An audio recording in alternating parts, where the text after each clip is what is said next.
That's Hi Nancy. Hi Shruti.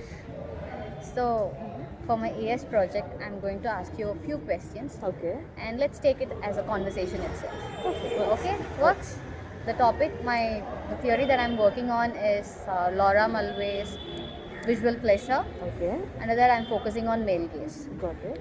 Okay, I hope it's clear. Yes. Shall we move in? Yes. Yes. So, have you been told by your family to dress in a certain way so that uh, you feel safe, it is safe for you, and because men are watching?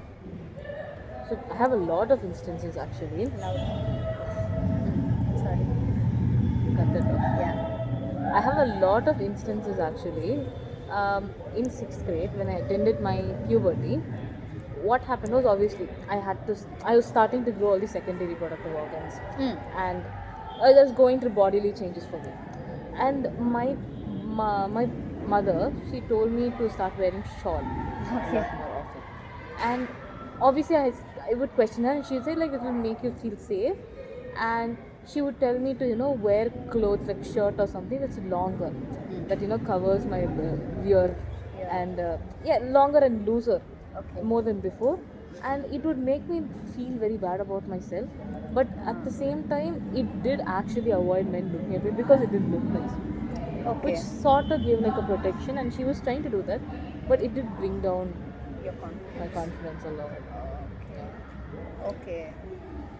Done?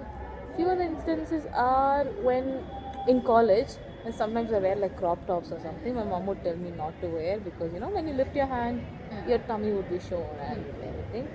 And well, the thing is, I'd seen men also do that. Where like it's not like they wear crop tops, Yeah, but yeah. then they have shirts. Yeah. They'll be a little shorter, Yeah. and they lift their hand. You can see the whole tummy, and sometimes in their pants also you see things.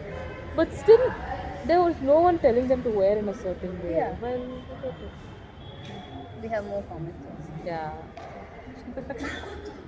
Do you think men are made as an active audience by the society because it provokes men through women's dressing? What do you think? So, for example, in a society now that we live in, our parents, be it our friends, be it, they say, don't do this, don't do that, be it behavior or anything. You have to act out in a particular way because men are the active audience looking at you. Ah, okay. I think anytime. So, I used to be a very unruly kid in terms of like how I sit, and I was an obedient kid, but I was but I'm like You manner. sit comfortably. Yes, that's it. Yes. Yeah, that's it. The right term. I Yeah. used to sit very comfortably, and when these uncles or someone would come, my mom would like tap my thigh very fast, and, so that I put on my leg, and I don't sit in a certain manner. Or like even when I bend to take something, they tell you to Sit. squat Yeah. and not like bend and bring something. Right. And there's Yeah. they will tell me not to bend but rather squat and take something. And what else? Certain behaviors too, because men are looking, right? I think when it comes to college, my mom would prefer me if I wear like a chudidar or sort of that, because it will not attract attract any professors Oh, in okay. in certain manners or something. And she also tells me not to be over friendly with male professors as well. And I think that actually made me cut out a lot of opportunities that could have presented to me, because I was scared to talk to male professors at all, and sometimes they are in the position of authority, like All right. HOD or like assistant HOD. And because I didn't go like talk to them or any conversation more than what is absolutely required, I don't think I missed out on a couple of opportunities. Okay, this given, they were good people, but because of this conditioned mindset, you could not seize the Yeah. opportunity. Like even I know they were like really good people. By the end of the third, like last year, I Yeah. was able to go beyond these rules that were set for me and go forward. But there was, yeah, as you told, there's something conditioning, that conditioning, even though my mom didn't repeat it a lot of time, it got set in my head. And I see any male professor, the first thought is like I won't talk to them much. Okay. But if it's like a female professor, I would be a little more willing to ask help. Makes sense. Moving on, last question. Have you ever changed your clothing or behavior in public space because you did not feel comfortable around men, maybe because they are watching you. Yes. So I think went to a restaurant where my I think I felt like my my upper region was like little bit more exposed, and I saw that all the men were like looking in a very weird manner. They keep rechecking you, checking me back again and again. So thank God I had like a shawl to just wrap myself around quickly.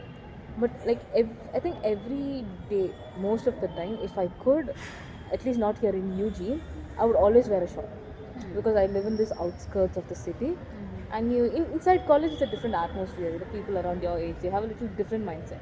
But when I go back, it's not the same people.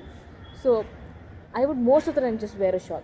I'll at least tie up a shawl because for them, even if it does not serve a purpose, the idea of wearing a shawl itself, oh, this Yeah. girl is a little humble, or let's not deal with this girl, sort of Yeah. this happens. So that's one of the times. But yeah, I think most of this it just covers up where I always carry a shawl with me anywhere I go, so in case I get uncomfortable, I just wrap it around myself. All right. Or I do another thing where I don't cut my hair shorter than my half of my elbows, so that in case there's like a awkward situation, I could just put my hair forward and just take the attraction from there. And also we used to do this after school ends. When I walk back or something, I loosen the straps of my bag so they cover the back. Oh, okay. So people won't see that I So that your bag goes down. Yeah, Okay. they cover. It covers your back.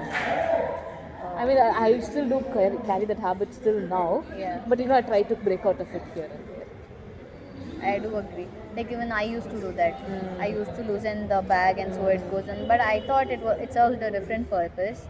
Like I thought that was the fashion that Fashion, time. So I just I did think it. most people did. Yeah. But I did that. Even men used to do it. Yeah.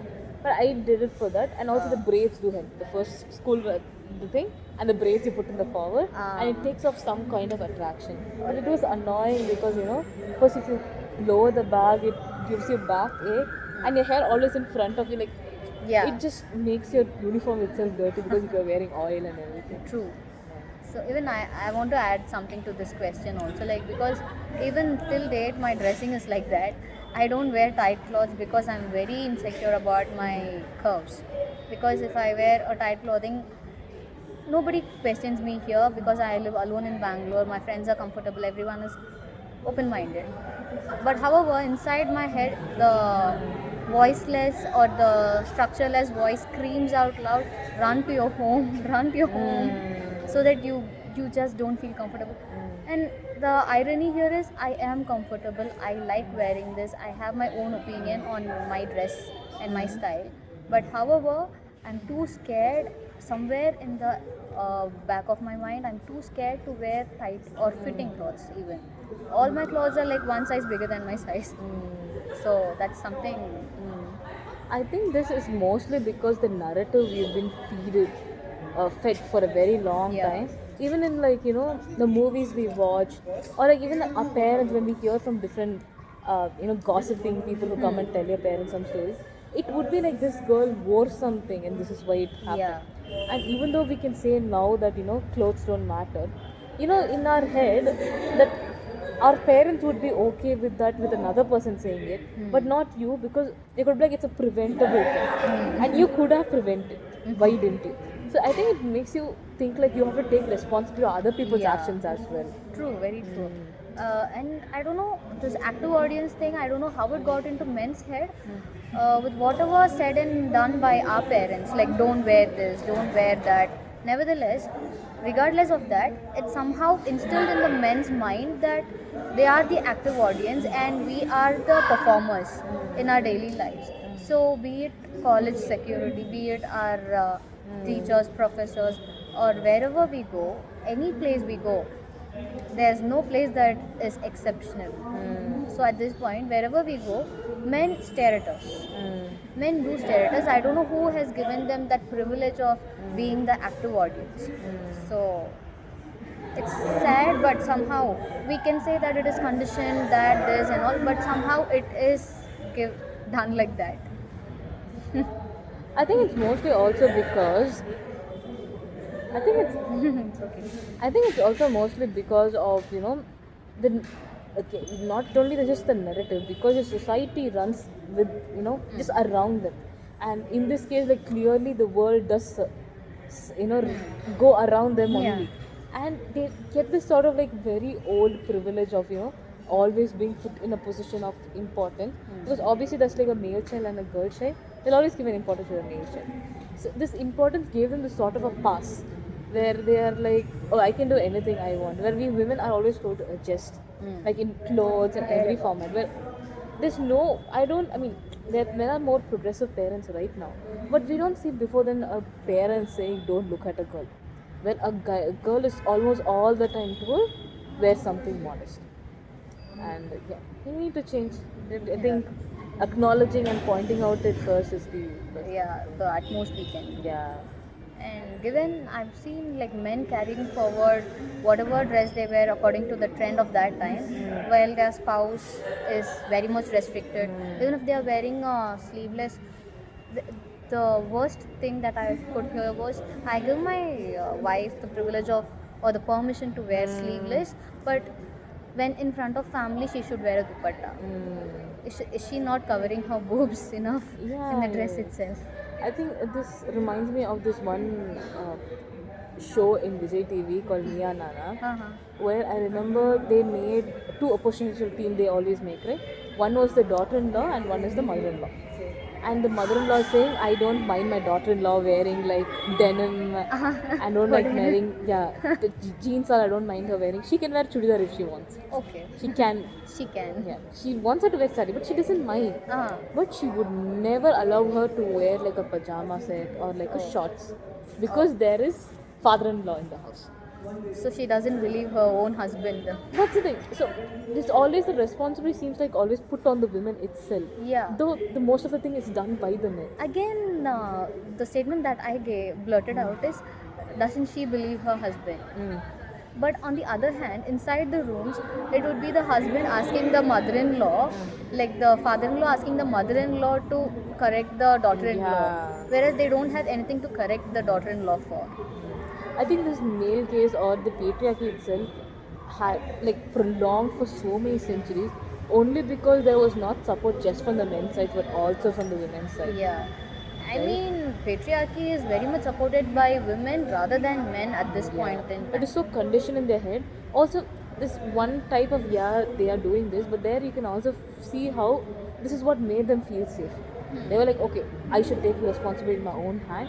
If I wear baggy clothes, no one will approach me, and because of this, no one's gonna I won't get into trouble. No, I'm gonna teach the same thing to my daughter how to survive this world. But the thing, what they ultimately don't realize is, this doesn't actually work. Men would do anything to you no matter what. Yeah. In fact, if you cover up, I feel like They get more curious. yeah, there are so many theories that suggest that when you hide something only, it perks your curiosity. Yeah. And I feel like that actually does more harm to us than thing. Because more exposure to actually seeing body parts of normal human girls, yeah. they would be like, oh, that's normal. Yeah. When suddenly everyone is covered up and one girl comes in a crop top, it is given that she's going to look at her in a different way. Yeah. This normalization needs to happen. Certain things. Like, at most, I mean, almost in all of the things, but at least in the basics of the basics. True. Thank you, Sruthi. Thank you, Nancy. Thank you for the so interesting questions. Bye bye. 13 నిమిషం ఓకేవా